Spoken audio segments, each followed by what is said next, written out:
Uma ossada foi encontrada hoje num matagal no bairro Porto das Laranjeiras. Esses ossos foram encontrados por crianças que catavam pinhões num matagal no final da rua Leonardo Caras, no Jardim Pequim. A ossada estava espalhada pelo local e é provavelmente de um homem. Um cartão telefônico fabricado em 2009 foi encontrado no bolso da calça social preta que vestia os ossos. Por isso, a polícia acredita que a vítima foi morta e jogada ali há cerca de 2 anos. O IML recolheu o material e agora o caso será investigado. Mas as pistas são poucas e a identificação só pode ser feita através de um exame de DNA. A Polícia Civil também vai checar o cadastro de desaparecidos. Quem tiver algum parente desaparecido há cerca de 2 anos pode comparecer à delegacia para ajudar nas investigações.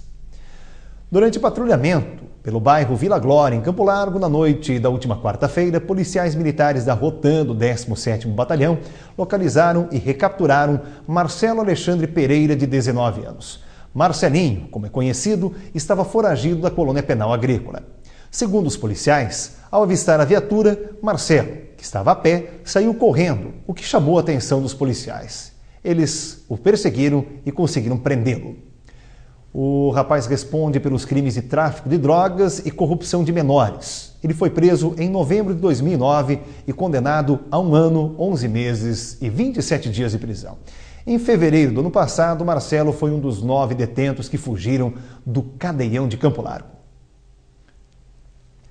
Um acidente na tarde de hoje deixou o trânsito complicado na rodovia do Xisto. Com a pista interditada por cerca de 1 hora, um congestionamento de mais de 2 quilômetros se formou. O acidente foi por volta das 2 horas da tarde desta sexta-feira, no quilômetro 147 da rodovia do Xisto, próximo à ponte da linha do trem.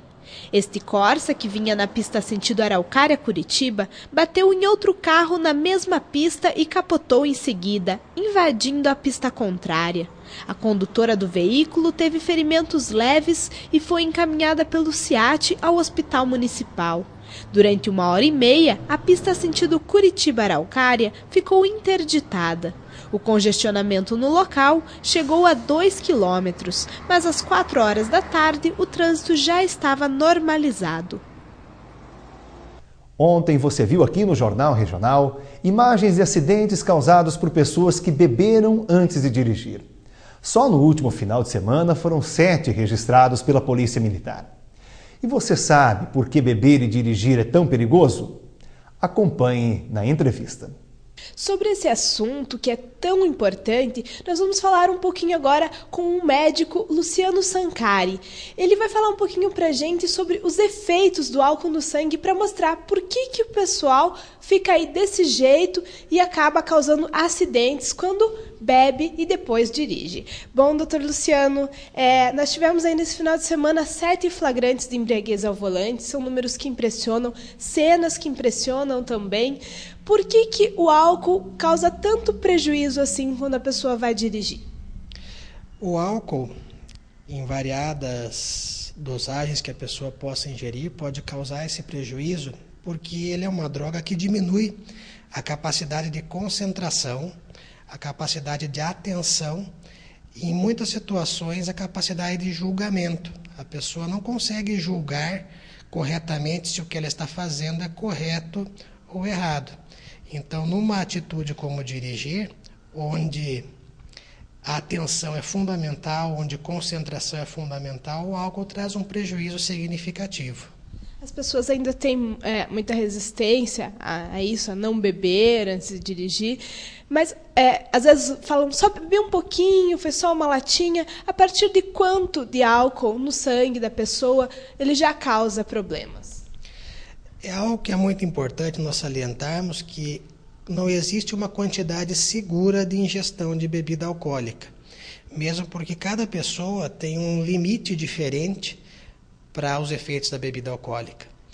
Então, não dá para imaginar que nós possamos tolerar pelo menos uma lata de cerveja ou uma dose. Embora a dosagem que apareça no bafômetro permita alguma variação, não tem garantias de que esse nível baixo de álcool possa permitir que a pessoa continue com a sua capacidade de atenção, de concentração e de julgamento preservada. Ou então, um pai de família ou um motorista que beba antes de dirigir, qualquer quantidade ele já vai estar colocando em risco a vida das pessoas que estarão com eles e de outras pessoas também? Sim, ele realmente pode colocar. Principalmente essas pessoas que têm uma tolerância menor aos efeitos da bebida alcoólica. E a respeito do tempo que leva para o álcool fazer o efeito no organismo? Eu bebi, vou dirigir, quanto tempo eu preciso esperar? Existe isso? O álcool ele é uma droga que tem uma absorção muito rápida. Então, minutos após a ingestão, a pessoa já pode começar a apresentar essas dificuldades nessas capacidades que nós comentamos. E essas dificuldades vão persistir por mais ou menos tempo de acordo com a quantidade de bebida que foi ingerida. Quanto mais bebida, mais tempo para o corpo eliminar aquela bebida e conseguir retomar as suas capacidades. Então, o álcool ele prejudica não só na direção, mas em qualquer atividade que você vai fazer depois? Certamente ele pode trazer muitos prejuízos. Em qualquer operação de qualquer máquina que possa trazer risco, em qualquer atividade como subir em alturas, ele pode trazer riscos de acidentes para essa pessoa. Além disso, algo que nós devemos lembrar é que algumas pessoas usam o álcool para, vamos dizer assim, ter um efeito de calmante sobre algumas ansiedades da vida. Então o álcool até no início ele melhora um pouco a indução do sono, a pessoa tem um pouco mais de sono, mas a qualidade desse sono depois fica prejudicada. Então o álcool só faz mal ao organismo? Existe até uma ideia de que podemos ter uma tolerância de algum nível de ingestão, de fato existe essa ideia. Só que realmente é algo que é perigoso, porque há pessoas que não têm a capacidade de obter um controle sobre a ingestão de álcool. Nós não sabemos quem são essas pessoas.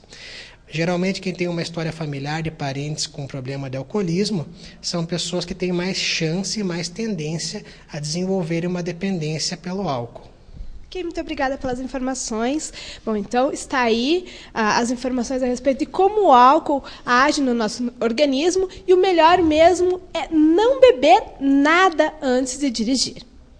Reforçando o que a gente já disse ontem. Portanto, depois de ver tudo que o médico falou, se beber, não dirija.